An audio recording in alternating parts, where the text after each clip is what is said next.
أعوذ بالله من الشيطان الرجيم. بسم الله الرحمن الرحيم. والمحصنات من النساء إلا ما ملكت أيمانكم كتاب الله عليكم، وأحل لكم ما وراء ذلكم أن تبتغوا بأموالكم محسنين غير مسافحين، فما استمتعتم به منهن فآتوهن أجورهن فريضة، ولا جناح عليكم فيما تراضيتم به من بعد الفريضة، إن الله كان عليما حكيما. ومن لم يستطع منكم طولا أن ينكح المحصنات المؤمنات فمما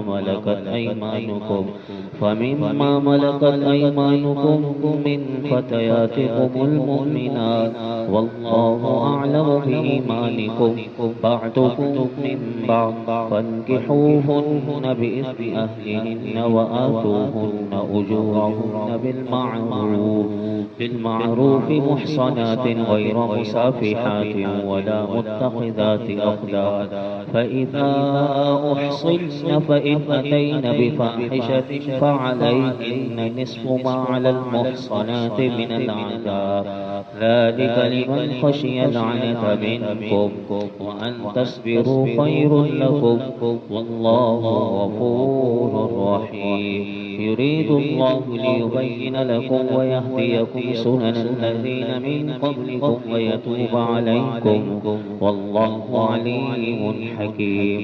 والله يريد أن يتوب عليكم ويريد الذين يتبعون الشهوات أن تميلوا ميلا عظيما. يريد الله أن يخفف عنكم وخلق الإنسان ضعيفا. يا أيها الذين آمنوا لا تأكلوا أموالكم بينكم بالباطل إلا أن تكون تجارة عن تراض منكم، ولا تقتلوا أنفسكم إن الله كان بكم رحيما. ومن يفعل ذلك عدوانا وظلما فسوف نصليه نارا، وكان ذلك على الله يسيرا.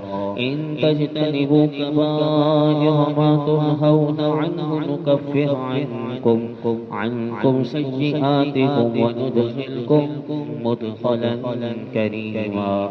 ولا تتمنوا ما فضل الله به بعضكم على بعض، للرجال نصيب مما اكتسبوا وللنساء نصيب مما اكتسبن، واسألوا الله من فضله إن الله كان بكل شيء عليما. ولكل جعلنا موالي مما ترك الوالدان والأقربون والذين عقدت أيمانكم فآتوهم نصيبهم إن الله كان على كل شيء شهيدا.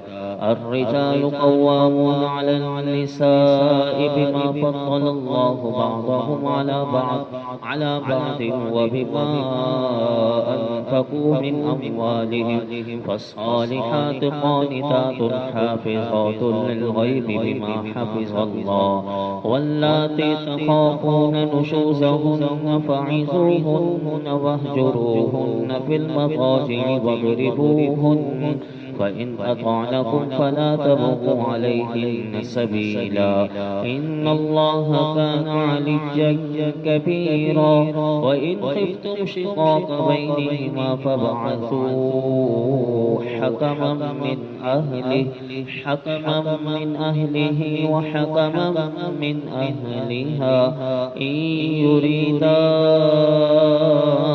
إصلاحا يوفق الله بينهما إن الله كان عليما خبيرا. واعبدوا الله ولا تشركوا به شيئا وبالوالدين إحسانا وبذي القربى واليتامى والمساكين والجار ذي القربى والجار الجنب والصاحب بالجنب وابن السبيل وما ملكت أيمانكم إن الله لا يحب من كان مختالا فخورا الذين يبخلون ويأمرون الناس بالبخل ويكتمون ما آتاهم الله من فضله وأعتدنا للكافرين عذابا مهينا والذين ينفقون أموالهم رئاء الناس ولا يؤمنون بالله ولا باليوم الآخر ومن يكن الشيطان له قرينا فساء قرينا وماذا عليهم لو آمنوا بالله واليوم الآخر وأنفقوا مما رزقهم الله وكان الله بهم عليما إن الله لا يظلم مثقال ذرة وإن تك حسنة يضاعفها ويؤت من لدنه أجرا عظيما فكيف إذا جئنا من كل أمة بشهيد وجئنا بك على هؤلاء شهيدا يومئذ يود الذين كفروا وعصوا الرسول لو تسوى بهم الأرض ولا يكتمون الله حديثا يا أيها الذين آمنوا لا تقربوا الصلاة وأنتم سكارى حتى تعلموا ما تقولون ولا جنبا إلا عابري سبيل حتى تغتسلوا وإن كنتم مرضى أو على سفر أو جاء أحد منكم من الغائط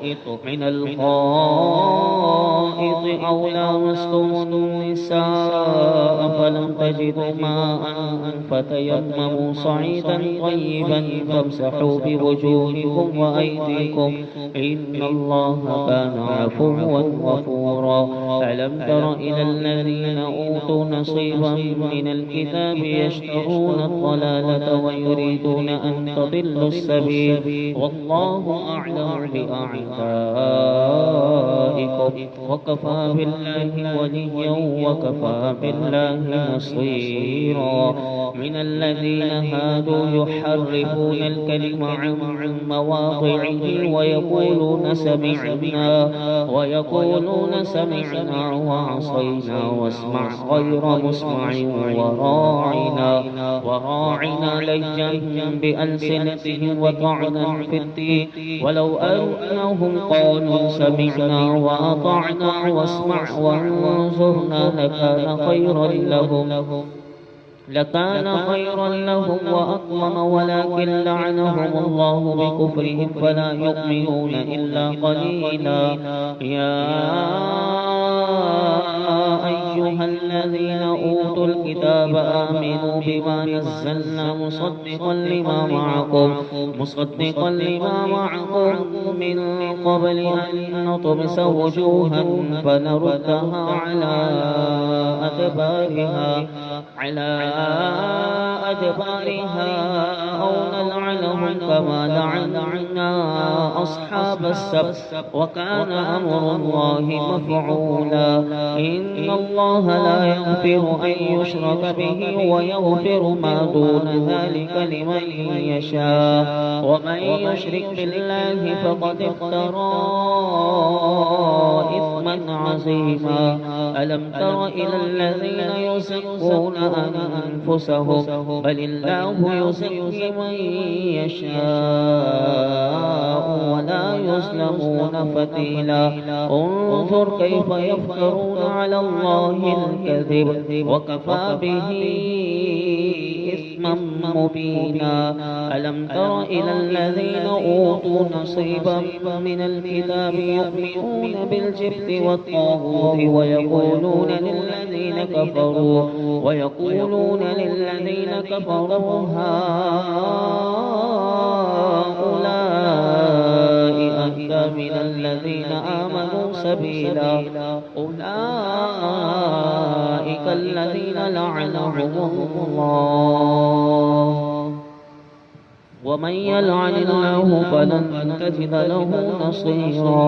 أم لهم نصيب من الملك فإذا لا يؤتون الناس نقيرا.